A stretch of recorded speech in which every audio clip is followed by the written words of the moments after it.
If you're over 60 and you're eating plain vegetables, steamed, boiled, raw, whatever, thinking you're doing the smart thing, thinking you're covering your bases, I need you to hear this. You might be leaving the most important part of the equation completely off the table. Literally. And one small, simple trick, something that takes about 30 seconds to do, can change how your body absorbs nutrients, produces circulation signals, and actually moves blood through your vessels in a way that you can feel, sometimes within minutes. I'm Dr. Anton, and today I want to walk you through something I genuinely wish someone had put in front of my patients 15 years ago. Because the information exists. The research is there. It's just nobody's connecting the dots in a way that's practical. In a way that's actually useful at 6 o'clock when you're standing in your kitchen trying to figure out dinner. So let's do that today. Let's connect the dots. First, I need to explain what actually happens to your circulation after 60. Because this is the foundation. This is why the trick works. And if you skip this part, the rest won't make as much sense. When you are younger, in your 30s, your 40s, your body is fairly efficient at producing something called nitric oxide. You may have heard that term before, maybe not. Nitric oxide is essentially your blood vessel's way of relaxing. It signals the vessel walls to open up, to widen, to let blood flow through more freely. It's one of the most important compounds your cardiovascular system produces, and your body makes it naturally, or it used to. After 60, nitric oxide production starts to drop, not dramatically overnight, but gradually, steadily. The enzyme that helps your body make it, ENOS if you want the technical name, but we don't need to dwell on that, it becomes less active, less efficient. And the result is that your blood vessels become a little stiffer, a little less responsive, blood doesn't move quite as easily. Oxygen delivery to your tissues, your muscles, your brain, it slows down, just slightly, but enough to feel it. That's where the cold hands come from. The feet that never seem to warm up properly. The legs that feel heavy by the end of the day. The afternoon brain fog that makes you read the same sentence 3 times. These are not just getting older complaints. These are circulation complaints, and circulation is something we can actually work with. Now here's the part that most people miss. Vegetables. Real vegetables, dark leafy greens especially, beets, peppers, garlic, all of them, contain the raw materials your body needs to produce nitric oxide and improve blood flow. They contain nitrates. They contain polyphenols. They contain fat-soluble compounds that directly support vascular function. The nutrients are in there. They are genuinely in there. But eating plain vegetables, especially after 60, means your body is only absorbing a fraction of what those vegetables actually contain. Studies on nutrient bioavailability, that's the technical term for how much of a nutrient your body can actually extract and use, have shown that without the right triggers, you might be absorbing less than half, sometimes significantly less than half. The nutrients pass through. Your body registers that it ate something green, but the vascular benefit, the circulation boost, it never fully activates. And here's the thing that really gets to me. This isn't a mystery. This isn't some fringe discovery. The science on fat-soluble nutrient absorption has been around for decades. We know that certain vitamins and compounds, vitamin K, vitamin E, beta-carotene, lutein, lycopene, cannot be properly absorbed without dietary fat present at the same time. We know that acid environments, like what you get from lemon juice or vinegar, enhance mineral absorption and stimulate nitric oxide pathways. We know that certain spices trigger immediate vasodilation, meaning they signal your blood vessels to physically open up and let more blood through. We know all of this. We just don't talk about it. And not in the way that actually changes what people do in their kitchens. So today, I want to give you a practical system, 4 layers. Each one builds on the last. And when you combine all 4 in what I'm going to call the vegetable activation method, you're not just eating vegetables anymore. You're giving your body a complete layered signal to produce nitric oxide, absorb vascular nutrients fully, and move blood more freely through your system. Let me start with what I'm calling Trick 4, which is actually the foundation. The mistake that almost everyone over 60 is making without realizing it. Eating your vegetables without any healthy fat. I know, it sounds so simple. Maybe even a little too simple. But stick with me here because the science on this is genuinely striking. It's the compounds in vegetables that do the most work for your blood vessels. The carotenoids, the fat-soluble vitamins, the polyphenols with the strongest anti-inflammatory action. They are fat-soluble. That means they dissolve in fat. They are designed biologically to be absorbed in the presence of fat. Without fat, they pass through your digestive tract largely intact, and your body excretes them without absorbing much at all. There was a study out of Ohio State University, good, clean research, that looked at what happened when people ate salads with and without fat-containing dressings. The fat-free dressing group absorbed almost none of the carotenoids. The group that had an avocado-based dressing, they absorbed dramatically more. We're talking many times more of the same nutrients from the same vegetables. Simply because fat was present. And what do carotenoids do? Among other things, they reduce oxidative stress in your blood vessel walls. They help protect the lining of your arteries. They are part of the reason that a diet rich in vegetables is associated with better cardiovascular outcomes. But only if you are actually absorbing them. So what does this look like practically? It looks like drizzling olive oil over your cooked greens. It looks like adding half an avocado to your salad. It looks like sautéing your vegetables in a small amount of good quality fat, instead of just steaming them dry and hoping for the best. Extra virgin olive oil is my first recommendation because it brings its own vascular benefits. The oleocanthal and hydroxytyrosol in olive oil have direct anti-inflammatory effects on blood vessel walls. So you're getting absorption enhancement plus independent cardiovascular support in the same ingredient. That's an efficient use of a tablespoon. Avocado is my second recommendation. The monounsaturated fats in avocado are gentle on the system, and avocado itself contains potassium, which supports healthy blood pressure, and glutathione, which is one of your body's most important antioxidants. So again, you're stacking benefits. The point is, don't eat your vegetables dry. Full stop. That one change alone will increase what your body actually gets from every meal. Now, trick 3. And this one surprises people. Add acid, lemon juice, apple cider vinegar, even a good quality balsamic, some kind of acid on or with your vegetables. Here is what's happening physiologically. Or acid, specifically the kind you get from citrus or vinegar, does a few things at once. First, it enhances the absorption of non-heme iron and certain minerals from plant foods. This matters because iron is essential for oxygen transport in your blood, and many people over 60 are running subtly low on it without knowing. Second, and this is the part I find most interesting, acid exposure in the gut stimulates the activity of certain enzymes and lowers the pH in a way that actually supports nitric oxide generating bacteria. There is a bacterial pathway and the enterosalivary nitrate-nitrite pathway, if you want to get technical, where dietary nitrates from vegetables are converted into nitric oxide partly through bacterial action in your mouth and gut. And an acidic environment supports that conversion. What this means practically, the lemon juice you squeeze over your spinach isn't just flavor, it's activating a biochemical chain that ends with your blood vessels receiving a signal to relax and open. Beyond that, the vitamin C in lemon juice has a specific and well-documented interaction with nitric oxide. Vitamin C helps regenerate and stabilize nitric oxide, extending how long it stays active in your bloodstream. So you're not just producing more, you're preserving more. For longer, the effect on blood vessel stiffness is measurable. Several studies using flow-mediated dilation, which is a standard test for how well your blood vessels respond to increased blood flow, have shown that flavonoids from citrus combined with the acid environment reduce arterial stiffness in older adults. We can see the difference. It shows up on the test. So lemon squeezed over your roasted beets, apple cider vinegar in your dressing, a splash of something acidic on whatever green thing is on your plate. 30 seconds of effort, real physiological effect. Now we are getting into the part where people start to actually feel something. Trick 2, heat, spice, and I mean this quite literally, cayenne pepper, ginger, turmeric. These are not just flavor additions, these are vasodilators. They trigger circulation directly, and in some cases the effect is almost immediate. Let's start with cayenne. The active compound is capsaicin.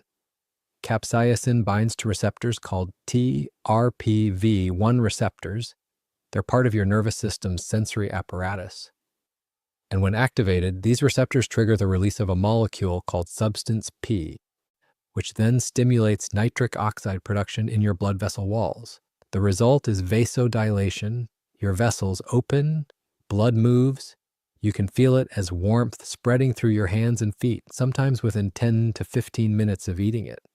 This isn't anecdotal. This is documented vascular pharmacology. Capsaicin's effects on blood flow have been studied in clinical settings. The mechanism is real. But here's what I want you to understand about the timing. Capsaicin works quickly because it interacts directly with nerve receptors. It's not waiting for digestion to unlock it. The moment it contacts the mucous membranes in your mouth and GI tract, the signaling begins. So for people who struggle with cold extremities, chronically cold hands, for feet that feel icy in the evening, even a modest amount of cayenne with a meal can produce a noticeable shift within the same sitting. Ginger works differently, but with similar effect. The active compounds, gingerols and shogols, have antiplatelet properties, meaning they reduce the tendency of blood to clump together, which improves flow. They also reduce inflammation in blood vessel walls, which over time allows vessels to remain more pliable and responsive. Ginger is gentler than cayenne, but cumulatively powerful. Regular use over days and weeks shows up in measurable improvements in circulation markers. Turmeric, curcumin, you have heard about this one. And yes, some of the turmeric hype is overstated, but the cardiovascular evidence is genuinely interesting. Curcumin increases the activity of eNOS. Remember, the enzyme I mentioned earlier that declines after 60, the one responsible for nitric oxide production. It upregulates eNOS activity. It also reduces the oxidative breakdown of nitric oxide, so the nitric oxide your body produces stays active longer. This is a real mechanism with peer-reviewed support. The catch with turmeric is absorption. Curcumin has poor bioavailability on its own, but combine it with black pepper. The piperine in black pepper increases curcumin absorption by up to 20 times, so always use black pepper with turmeric. Always. Without it, you are leaving most of the benefit untouched. So practically, trick 2 looks like this. You are adding some combination of cayenne, ginger, and turmeric to whatever you're cooking. Not massive amounts, a pinch, a quarter teaspoon, and enough to be present without overwhelming the dish. You're not building a fire, you're building a signal, and now, the main event. What I call trick 1, the full vegetable activation method, which is simply all of these layers working together at the same time. Let me paint you a picture. You have a base of dark leafy greens, spinach, kale, Swiss chard, something with deep color and high nitrate content. You saute them in a tablespoon of extra virgin olive oil. You add a clove of garlic, which brings its own allicin compounds and direct nitric oxide stimulating properties. You finish with a squeeze of lemon juice. You add a pinch of cayenne, a small amount of turmeric, a crack of black pepper, maybe some fresh ginger if you have it. That dish, that simple, quick, 10-minute dish, is activating every pathway we have discussed simultaneously. The fat is unlocking fat-soluble nutrients. The acid is supporting nitric oxide conversion and mineral absorption. The spices are triggering vasodilation, reducing inflammation, upregulating nitric oxide enzymes. The garlic is adding its own independent vascular signal. And the greens themselves are loaded with dietary nitrates that feed the entire cascade. This is why 2 people can eat the same vegetables and get completely different results. One person eats plain steamed broccoli and gets a fraction of its nutritional potential. Another person eats broccoli with olive oil, lemon, and a pinch of spice, and their body actually activates the full circulation supporting response. Same vegetable, completely different physiological outcome. And I want to be clear about what feeling the difference can look like, because I'm not promising you a miracle. I'm describing a real, cumulative, physiologically grounded effect.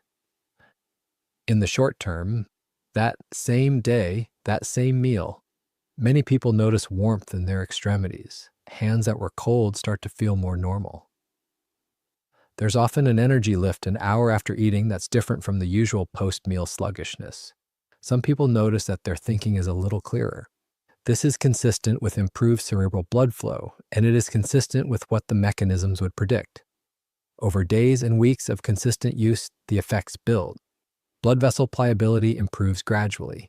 Chronic inflammation in vessel walls reduces. Nitric oxide production, which had been suppressed by years of oxidative stress, starts to recover. People notice that the heavy leg feeling is less frequent, that they're sleeping better, and sleep and circulation are deeply linked, that they feel warmer and more comfortable in their hands and feet without needing extra layers. None of this happens overnight, but it starts. It starts at the first meal where you do this correctly. Now let me just quickly walk through the summary because I want this to be something you can actually use today. Don't eat your vegetables plain. That's the first and most important takeaway. Plain vegetables, no fat, no acid, no spice, are delivering a fraction of what they're capable of delivering to your circulation. Layer 1, add a healthy fat, olive oil or avocado, every time. This alone multiplies your absorption of fat-soluble vascular nutrients dramatically. Layer 2, add acid, lemon juice, apple cider vinegar, something. This supports mineral absorption, activates nitric oxide conversion pathways, and reduces vessel stiffness over time. Layer 3, add heat through spice. Cayenne for immediate vasodilation, ginger for blood fluidity and inflammation reduction. Turmeric with black pepper for nitric oxide enzyme support. You don't need all three every time. But some version of heat some days makes a real difference. Layer 4, the full method. Combine all three additions with high nitrate vegetables, greens, beets, peppers, garlic, and you have created a complete, layered signal for your cardiovascular system. You have turned dinner into a vascular event. One note on timing that I want to add before we wrap up. You'll get the most benefit from this approach if you eat consistently. Same time each day works well, because your gut microbiome, which is involved in the nitrate to nitrite conversion I described, benefits from regularity. And if you can eat these meals sitting down without rushing, that also matters. Stress hormones, cortisol, adrenaline, cause vasoconstriction. They tighten blood vessels. Eating relaxed is not just pleasant, it is physiologically different from eating stressed. Also, hydration. I bring this up because blood viscosity, how thick your blood is, directly affects how easily it flows. Dehydration makes blood more viscous, harder to move, more resistant to all the signals we've been talking about, so drink water. Through the day, consistently, not all at once, before and during meals especially. It is the lowest effort thing you can do for your circulation, and it matters more than most people realize. I also want to say something briefly about garlic because I mentioned it in the recipe and I don't want to just gloss over it. Garlic contains allicin and other organosulfur compounds that have been shown in multiple studies to reduce blood pressure, inhibit platelet aggregation, meaning blood clots less easily and flows more freely, and directly stimulate nitric oxide production. Fresh garlic, lightly cooked, is one of the most powerful things you can put in a meal for circulation. If you tolerate it well, I'd encourage you to make it a regular presence. Not just garlic powder, fresh cloves, crushed or minced where the allicin has actually formed. Crushing garlic and letting it sit for a few minutes before cooking activates more of the beneficial compounds. Small thing, worth doing. So, that's the full picture. After 60, your body changes in ways that affect how you absorb nutrients and how well your circulation responds to food. Nitric oxide production declines. Absorption efficiency drops. The gap between what you're eating and what your body is actually using grows wider. But that gap is not permanent. It's not inevitable. It's addressable. With fat, with acid, with spice, with the right combinations, with consistency. This is the kind of thing I wish we talked about more in clinical settings, because the advice, eat more vegetables, is true but incomplete. It's like telling someone to put gas in their car without telling them that their fuel pump needs the right pressure to work. The input matters, but so does the mechanism that processes it. If you found value in what we talked about today, if something here shifted how you think about what you're putting on your plate, I'd love for you to subscribe to this channel because this is what I do here. I try to take the research, the physiology, the mechanisms that live in academic papers and hospital corridors, and I translate them into things you can actually use, things that fit into a real life, a real kitchen, real constraints. Leave a comment below if you're going to try the vegetable activation method this week. Tell me which combination you're starting with. I read them. I appreciate them more than you might think. And next time, I want to talk about something closely related. 5 specific drinks that support arterial health and reduce the kind of chronic low-grade inflammation that stiffens vessels over time. Some of them you probably already have in your kitchen. Some of them might surprise you. That video is coming very soon. I'm Dr. Anton. Take good care of your circulation. It takes good care of everything else.